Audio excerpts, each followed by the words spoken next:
all of Andrew's scenes could get cut. Who knows? Who the hell are... This is not like the traditional Prince Charming and Tell tights. by the hair. Yeah, the hair, right. he's kind of scruffy. Yeah, he has a hoodie. So no Prince or a different kind of Prince? To say all of Andrew's scenes could get cut. Like, who are you? Oh my God. Are you Disney? What is the premise? What is the story? Love story. So your character, Jonathan, is new. How does he fit into the story? Rachel Zegler has officially hit her breaking point. After months of backlash, failed interviews, viral takedowns, and one of the most humiliating box office flops in Disney history, she was allegedly confronted by her own co-star, Andrew Burnap. And what happened next? She couldn't hold it together. According to insiders, Zegler was left in tears after Burnap called her out for what many are saying she caused, the Snow White disaster. Nobody wants a movie about true love? What kind of woman do we want out there seeking true love, Eliana? It's the outrage. So apparently, according to them and according to the writers of Snow White, women can't even want to be in love anymore. Lines that they say, like magic mirror on the wall. It was a lot of fun. But it didn't stop there. What was supposed to be a breakout role for Zegler has spiraled into chaos, embarrassment, and total career sabotage. And now, even her castmates are turning on her. Let's break down how Andrew Burnap allegedly exposed her. It's awful, generic. Never mind that the lyrics make no sense at all. All you have to do to make your dream come true is let it echo. Is it like on a metaphor? So she comes off as an insufferable, whiny brat. I wanted my money back. It was very disappointing. By Disney insiders are furious, and how the entire internet is finally saying what we've all been thinking for a while. Rachel Zegler is her own worst enemy. The rumor that exploded online this week was simple, yet unbelievably shocking. Andrew Burnap, who plays the male lead in Disney's live-action Snow White, allegedly confronted Rachel Zegler behind the scenes after the movie's dismal box office. There's a big focus on her love story with a guy who literally stalks her. Weird. And you know the saying, go woke, get broke, and Disney's going to lose money on this movie. And I believe it only made less than $1 million. Oh my God. Performance. And we're not talking about a calm, civilized conversation in a quiet hallway. Multiple sources claim Burnap was brutally honest and didn't hold anything back, telling Zegler that her non-stop interviews, condescending attitude, and endless grandstanding tanked the movie before it even hit theaters. He apparently zeroed in on her dismissive jabs toward the original 1937 film. No one on the right side of America can stand the star of this movie. Now, I'm guessing that she's not married. I'm guessing that she doesn't have kids. The movie is a complete disaster, by the way. Rachel Zegler, like so many kids raised on TikTok, she's all for infantada is the only global solution. Those infamous comments about Prince Charming being some sort of stalker, and her smug take on classic Disney fans. Reports suggest he told her these remarks weren't brave or progressive, they were downright alienating. They spent $170 million to make the thing, and it had the lowest opening, under $50 million, of any of these live-action Disney remakes that they've ever had. Doing catastrophically. They spent $300 million, and it currently has a 2.2 out of 10 rating on IMDb. The movie has a major identity crisis. Queen, playing the evil queen. It was pretty amazing. The alleged highlight? Burnap supposedly looked her dead in the eye and said that she needed to take responsibility for her own words. The rumor says Zegler didn't even try to argue with him. Instead, she just broke down and cried, shocked that someone in her own cast would speak so candidly to her face. If you think this was just a one-on-one behind closed doors, think again. It's got extra musical numbers that are incredibly unnecessary that really add to that runtime, and let me go ahead and let you know that they're absolutely f***ing atrocious. I sat through the whole thing. This was really bad. It was extremely leftist on every political dimension: racial politics, sexual politics, class politics, regime politics. Its narrative was cowardly. It was just awful. Word is, other cast members and crew were present, watching. The entire confrontation play out like a real-life drama you'd expect to see in a blockbuster film, not on a Disney set. By the time the dust settled, Zegler was visibly distressed, tears streaming down her face, and Burnap left the scene without looking back. That's how intense this alleged confrontation was, and for many, it was the moment they'd been waiting. Last week was a very big week, objectively a huge week. We had quite a few announcements. It's first live-action film, which is Snow White and the Evil Queen. And that's me, I'm Snow White, which is so fun. Broke out with this news, and I'm very, very, very excited and looking forward. For someone finally telling her what the fans and the internet had been shouting for months. But that wasn't the only problem. The confrontation sparked a wave of speculation that maybe, just maybe, Rachel Zegler realized too late that her actions had consequences. And once the story made it online, the public's reaction was swift and merciless, labeling her as the architect of her own downfall. Everyone knew the Snow White fiasco was a train wreck. The new Disney boss babe, who is Rachel Zegler, the inverse of... This is just so typical of the left. The progressives always finding a way to find their way back to doing something not progressive. But this rumored confrontation flipped the script. Now the narrative was that Zegler's meltdown was triggered not by trolls on social media or hateful critics, but by her very own co-star who'd had enough. Snow White was supposed to be Disney's golden child, a fresh and exciting live-action remake that would draw in the masses and remind audiences of Disney's timeless magic. Instead, it bombed so hard that Hollywood insiders are whispering it might go down as one of the biggest flops in the history of live-action remakes. The film's budget was staggering, somewhere between $240 and $270 million if the reports are correct, and the global box office barely inched past $180 million. Those numbers alone send chills down any producer's spine, especially when you factor in Disney's colossal marketing spend. But the real kicker here is that Disney isn't blaming superhero fatigue or streaming competition, according to sources. From inside the studio, they're putting the blame squarely on Zegler's shoulders. Why? Because she couldn't stop talking long enough to let audiences form their own opinions. Let's remember that cringe-worthy moment when she publicly called the original Snow White weird and creepy, or her repeated, borderline mocking comments about Prince Charming that alienated fans who loved the classic. From the moment those interview clips started circulating, she was done. The internet erupted, and hashtags calling for boycotts popped up everywhere. The sad reality is that this wasn't just a casual boycott from a handful of fans. This was a full-blown movement, fueled by Zegler's own words. People argued that if she hated the original so much, why should they support her version?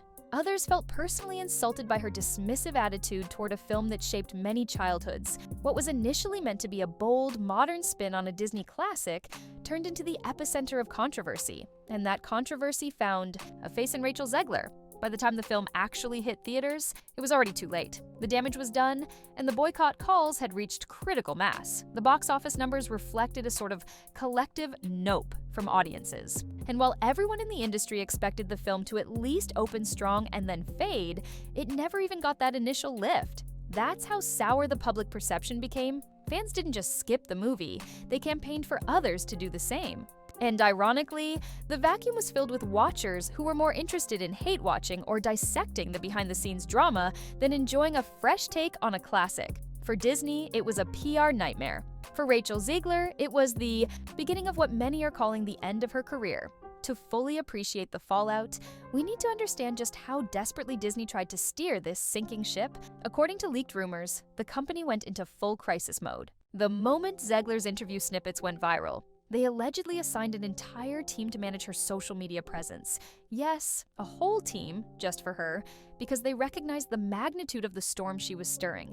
Mark Platt, the film's producer, was said to be so concerned that he personally flew out to New York to speak with Zegler in a last-ditch effort to contain the damage. Think about that for a second. A high-profile producer interrupting his already packed schedule to handle a PR meltdown. It's the kind of scenario studios dread. Insiders claim the meeting was tense, with Platt trying to reason with Zegler about how her dismissive remarks were playing out in the public arena. He stressed that she was alienating core Disney fans, and in the process, shooting the film's success in the foot. But it seemed none of those cautionary words stuck. Zegler continued to exude an air of nonchalance, brushing off critiques as if they were petty misunderstandings rather than alarm bells tolling the end of her good standing with the studio. That's why, when Andrew Burnap finally confronted her, many at Disney let out a collective sigh of relief. They'd been wanting to say these things to her for months, but no one had the guts to do it as publicly as Burnap supposedly did. The rumor is that Zegler was left speechless, tears welling up as she was confronted with the raw, unfiltered truth.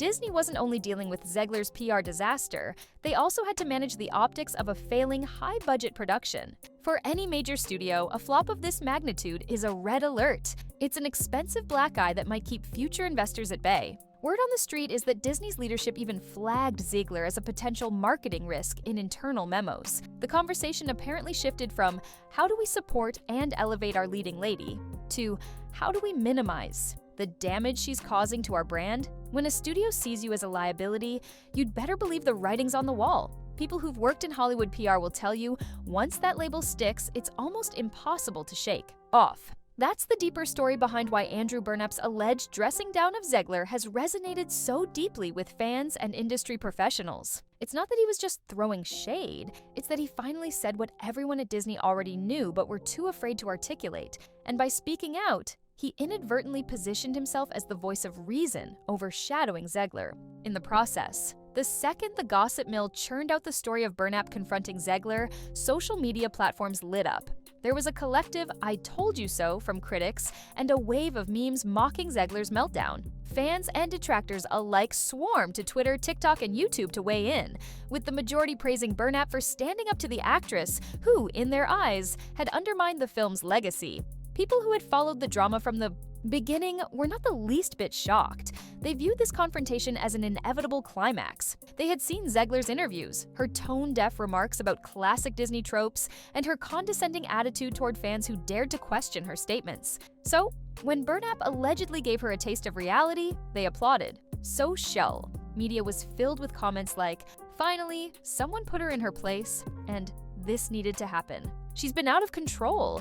It wasn't just random accounts with anime profile pictures chiming in. Some mid-level influencers with decent followings also added their voices, creating videos dissecting every second of the rumored showdown. Reaction videos titled "Andrew Burnap Exposes Rachel Zegler" cropped up all over YouTube, garnering hundreds of thousands of views, each one piling on more humiliation for Zegler. The court of public opinion can be ruthless, and in this instance, it wasn't just passing judgment, it was reveling in the chaos. The speed of this online backlash underscores how sensitive and invested fans are when it comes to Disney classics. Any actor who tries to radically reinterpret or mock the sacred traditions of beloved characters is essentially playing with fire. The audience's connection to these stories runs deep, tied to nostalgia and childhood memories. So if you're going to poke that bear, you'd better be prepared for the claws. Rachel Zegler underestimated that connection, and her downfall became fodder for endless conversations online, each retelling the story of how she single-handedly torpedoed a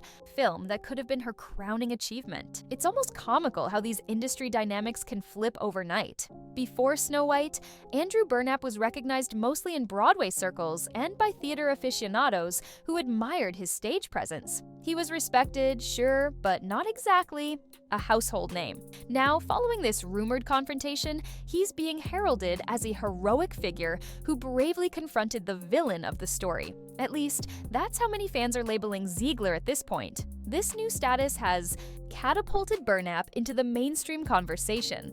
Agents and casting directors pay attention to news cycles like these. They see the surge in Burnap's popularity and the wave of support he's getting for speaking out. They also see how fans have been lauding him as a real prince, ironically, giving him the chivalrous role that Zegler so publicly dismissed as outdated. In a bizarre twist, the confrontation that might have otherwise been seen as a negative behind-the-scenes spat is now a glowing spotlight on Burnap's authenticity and leadership.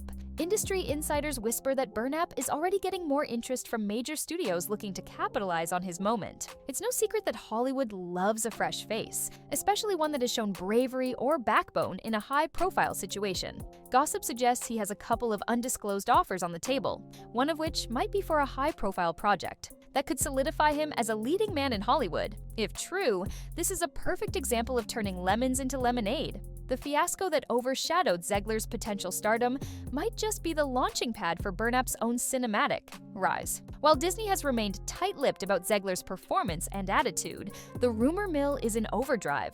Sources from the production side claim that Disney considers their relationship with Rachel Zegler to be finished. This isn't just idle gossip. It's said to be the consensus from top-level executives who see no pathway forward where Zegler can redeem herself in their eyes. For a major studio like Disney, which prides itself on maintaining a family-friendly, somewhat sanitized public image, Zegler's controversies are a direct hit to the brand. Some speculate that Disney had planned to involve Zegler in future live-action remakes and other high-profile projects. However, after witnessing the fiasco with Snow White, they apparently changed gears. In an industry that thrives on bankable stars, Zegler has become the polar opposite. She's perceived as a risk that might sink any potential project she touches. When your main star is known more for incendiary interviews and alienating fans than for drawing crowds, it's the kind of PR nightmare studios actively avoid. The done label, if accurate, suggests that even existing contractual obligations might be re-examined.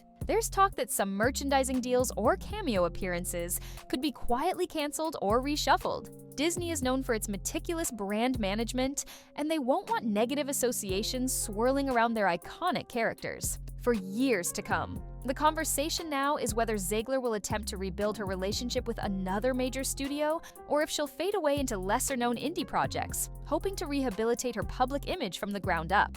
But the damage might be too extensive for a quick comeback. So here we stand. Rachel Zegler, once hailed as a fresh face in Hollywood with seemingly limitless potential, is at the center of one of the biggest debacles in Disney's recent history. It's not just that Snow White tanked at the box office, it's the fact that Zegler's own words and attitude played a pivotal role in its downfall. This entire saga came to a head when her own co-star, Andrew Burnap, allegedly confronted her in front of cast and crew, leaving her in tears and leaving everyone else stunned at how it had come to this. The moral of the story isn't just about one actress who might have let her ego get ahead of her. It's about understanding that fan bases, especially those surrounding timeless classics, are passionate and protective. When you disrespect their memories or treat them as if they don't matter, they won't just ignore you. They'll actively root for your downfall. And that's exactly what happened here. Andrew Burnap's calm yet forceful approach in calling her out earned him praise from the same fans who tore Zegler down. Disney, furious over the failed box office returns, has allegedly cut ties. Industry voices are labeling her a liability. Celebrities like Sean Lennon are publicly dissing her. And the internet has moved on from skepticism to outright ridicule. It's a perfect storm of consequences. Consequences that might just rewrite the trajectory of Zegler's career.